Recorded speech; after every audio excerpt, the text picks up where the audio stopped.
A Bedtime for Bear by Bonnie Becker, illustrated by Kitty MacDonald Denton.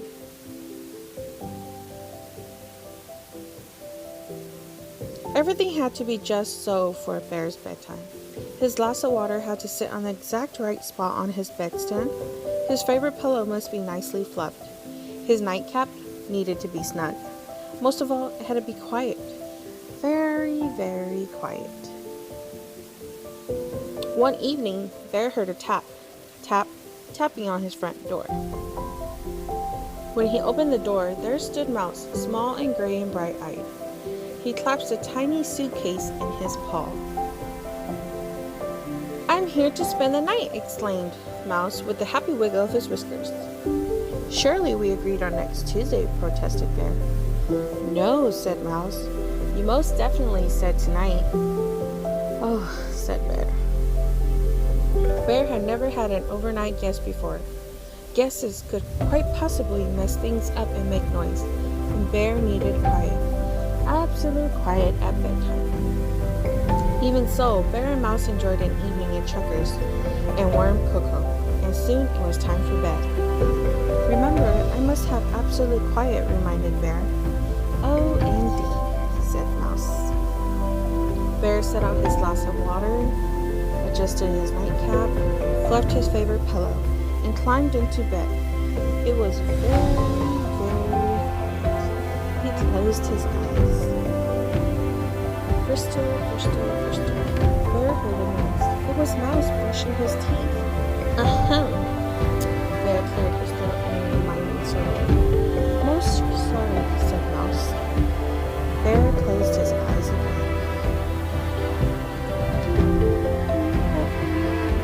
Mouse hummed while he put on his new shirt. "Absolute quiet," muttered Bear most patiently. "Deepest apologies," said Mouse. Creak, squeak, rattle went Mouse's bed as he hopped in. Bear jammed his pillows over his ears, gritted his teeth, and closed his eyes. He was just about to drift off when... "Good night, Bear," Mouse called softly. Bear tried to pretend he was asleep. "Good night," Mouse called a little louder. "My ears are highly sensitive," cried Bear. "Really? How interesting," Mouse said. "Can you hear this?" Mouse mumbled into his pillow. "Yes." "Please?" Mouse said from under his pillow. "Quiet!" Mouse slipped under his blankets, crawled to the bottom of his bed and whispered, "Silence, Bear roared. Mouse slid from his bed and into the closet and said in the tiniest possible voice into the farthest, darkest, teeniest possible corner of the closet, "Surely you can't." "Will this torment never cease?" wailed Bear. "Sorry, Bear." "Good night, Bear," whispered Mouse, tiptoeing back into bed, as quiet as well, you know. Bear fluffed his favorite pillow, adjusted his nightcap, and waited. But there was no more sound from Mouse. At last it was quiet. Very, very quiet. Bear heard a shuffling sound. "Mouse, is that you?" No answer. Bear heard a creak, creak, creak on the floorboards. "I know it's you." No answer. "You can't fool me," Bear growled, but he didn't sound very certain. Bear heard a low, moaning noise. "Mouse?" Silence. Bear was sure something rustled on the floor. "Mouse!" he cried. "Wake up!" Mouse stumbled out of bed, small and gray and sleepy-eyed. "What is it?" But Bear couldn't see any rustling, moaning sort of thing in his room. His room looked quite like it always looked. "Nothing," lied Bear, still clutching his blanket to his chin. "I must have been talking in my sleep," Bear chuckled, but it was rather horribly. "Ah," said Mouse with a glance at Bear. "Could I peek under your bed?" asked Mouse.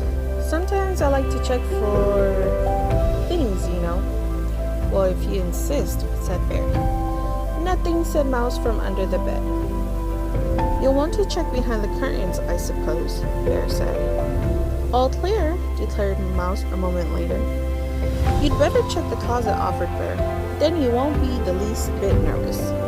Mouse came out of the closet, dusting his paws. Not a thing. Thank you, Bear. Good night.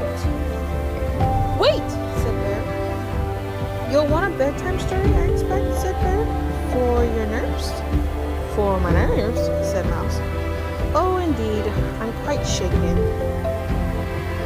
Then, with an eager flick of his tail, he settled on Bear's favorite pillow.